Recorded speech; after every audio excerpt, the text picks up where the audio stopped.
A lot of creative professionals and entrepreneurs will probably think that their personal work is unimportant or their passion projects are not that important, but they are what differentiate you from everyone else in the market, in my opinion. And that's what clients typically notice instead of the kind of things that we fire away at our clients, the kind of content that we think our clients will want to see. Welcome to this episode of The Unnoticed Show. And today I've got a really special guest joining me all the way from Mumbai, who pioneered a series of self-portraits all the way back in 2013 that are still getting in business today. Akshay Singh Jamwal joining me from Mumbai. Hello. Hi, Jim. Thanks for having me. You are more than welcome. And I've loved the photography that I've seen on your website at akshayjamwal.com. Share with us, if you can, what you've been doing to get noticed, both as a professional photographer, but also for your clients. Tell us about this self-portrait series that you did that 10 years later is still getting you business. Well, okay, so it has a bit of a backstory in that I hadn't originally planned on doing these self-portraits as a means of marketing or differentiating myself from other people. But oddly enough, that's what they turned out to be. In 2012, I was in a deep, dark place after coming out of a really long relationship. And there was a business that I had set up with my then partner, which I was stuck with, and my photography business had taken a bit of a beating as a result. So the whole self-portrait project was just a way of me to get my creative juices flowing again and to just exercise creative muscle, so to speak. The idea was to take one self-portrait for every single day and to do something different on each day. Originally, I hadn't thought much of it. It was just something fun to do.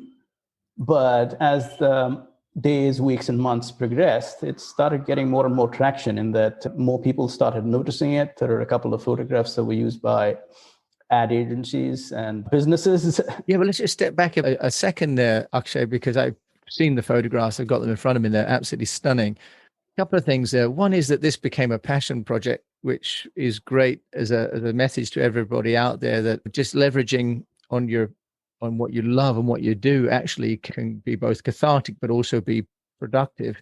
You took these photographs, but did you share them every day? Because you don't just take them, keep them, if you like, in the camera and people start to use them. You must have started to share them. So perhaps you could just take us through how you, if you like, exposed, if you pardon the pun, the pictures. Yeah, so I had just shared them on my Facebook page. And at the time, and even now, my Facebook page doesn't have that many followers. But I think it's a testament to good content or content that gets you noticed.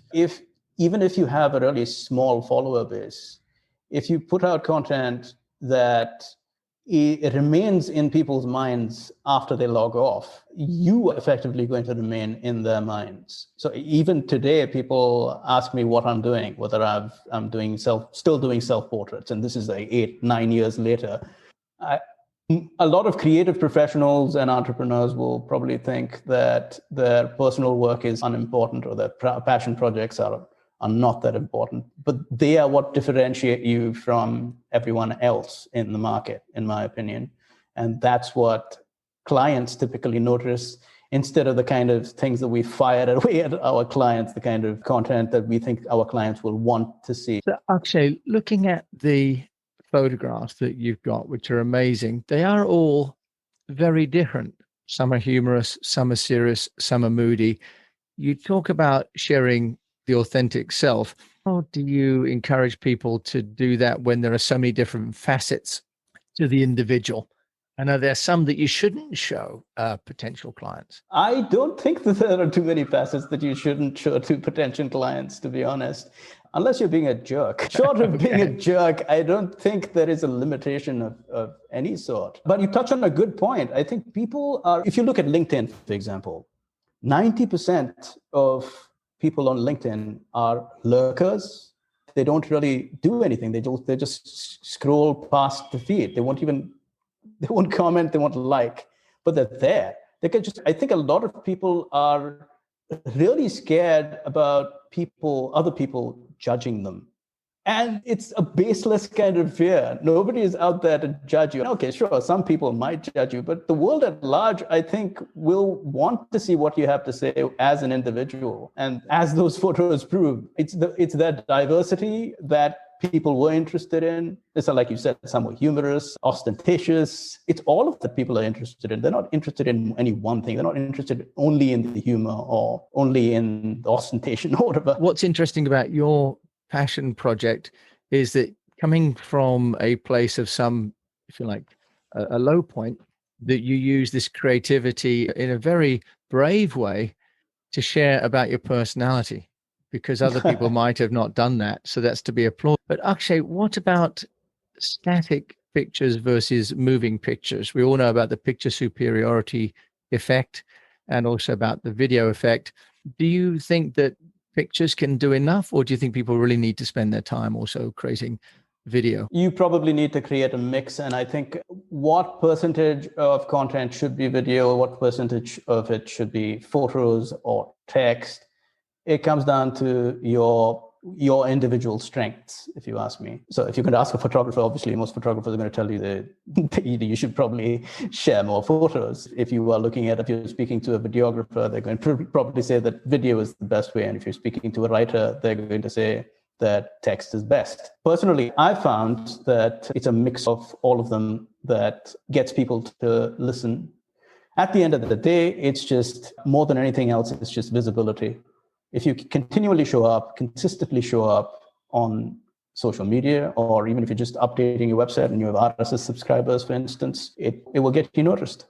Okay, that's really interesting. And I see also on your website that you've got, for example, the pollinator project about bees, and you've got a travel essay.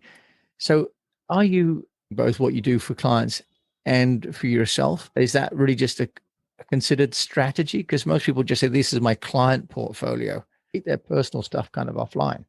Oh, I definitely wouldn't keep it offline. Some of that stuff is mostly ignored by certain types of clients. I don't think any of the corporate portrait clients are interested in the pollinator project, for instance, but it does get me some attention so for example, a while back, there was someone who was writing for The Ecologist who wanted to use one of the photos and did eventually use one of the photos from the pollinator project. He was a writer, and one of those photos is now in a magazine. So maybe also you're touching on an interesting point there about what you do and don't stand for.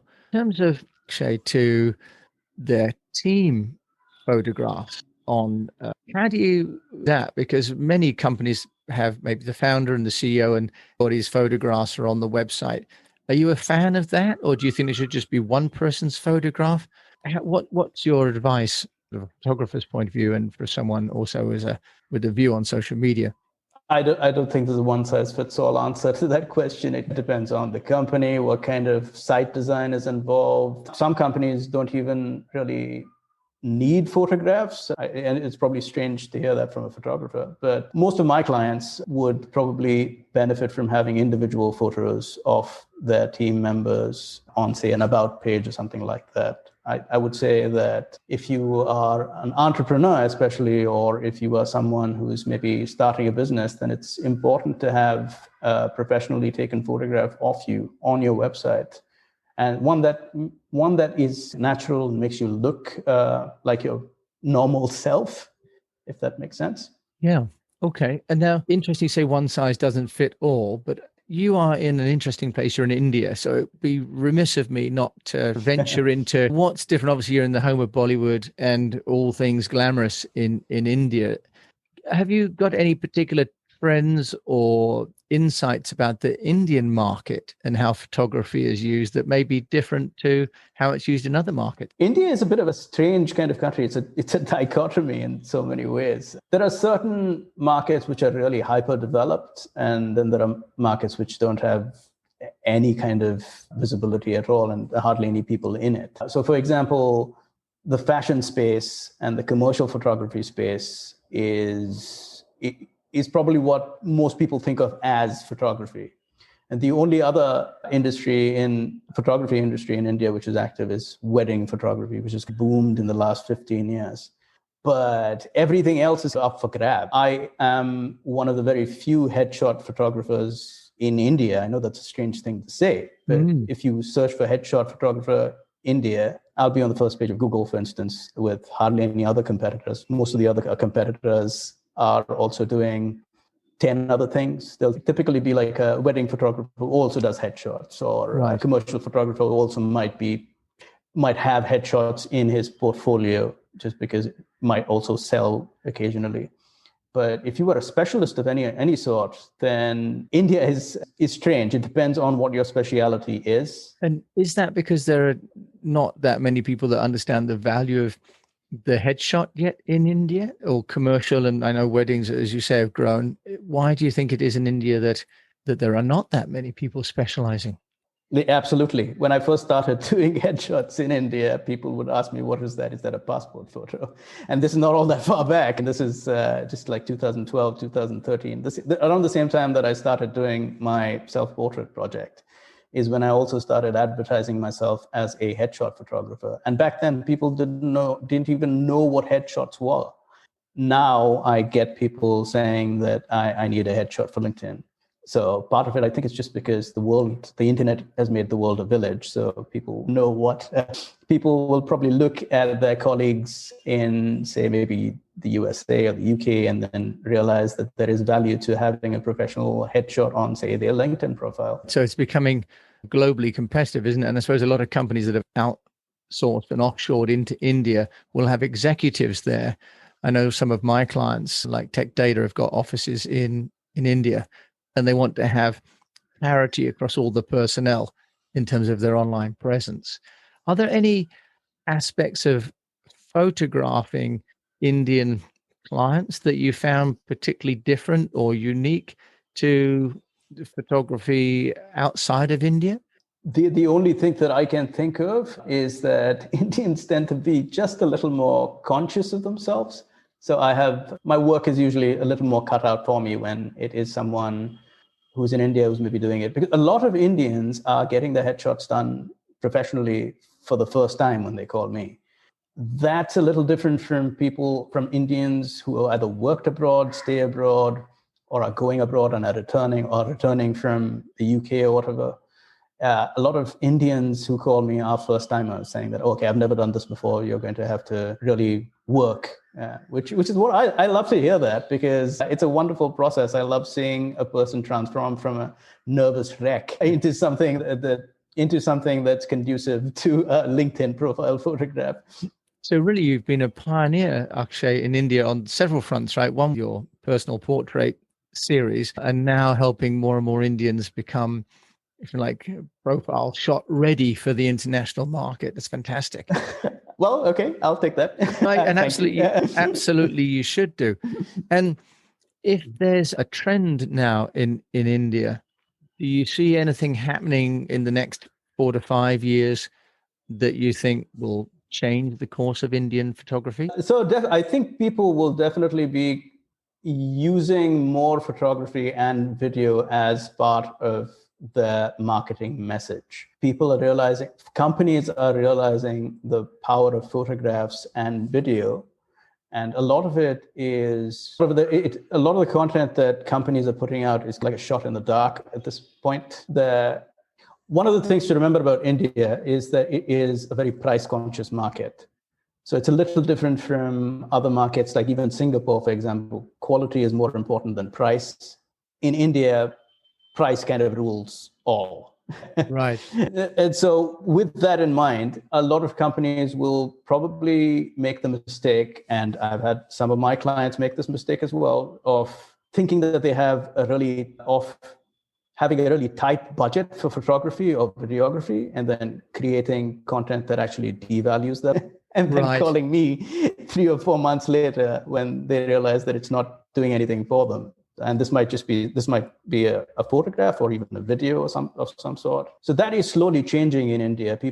Companies are realizing the value of photography and video as a marketing vehicle. So far, it's been mostly unprofessional photographs that haven't been taken by a professional, or videos that haven't been done professionally, let's say. That, like I said, that devalues your brand over time.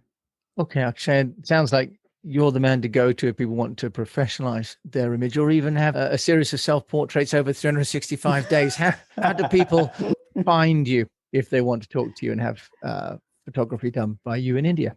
People can find me on my website, akshayjamwal.com, or they can email me at akshayjamwal.com. And I'll also put that in the show notes for anyone that didn't catch that. Akshay, thank you so much for joining me. We've had a lot of fun today on this. Thank you, Jim. It was fun for me too. So you've been listening to Akshay Singh Jamwal, who is based in Mumbai and one of India's leading portrait photographers. He really pioneered the portraits, but also led with a 2013 passion project where he photographed himself for 365 days. And that led to him getting more and more work and really becoming a man of great reputation in the Indian market. So thank you to him for joining, and thank you to you for joining me on the Unnoticed Show. And until we meet again, I wish you the best of health, a profitable business, and that if you're going to get a photograph done, spend the money and have a professional to help you, because it will be your brand. Thank you for listening.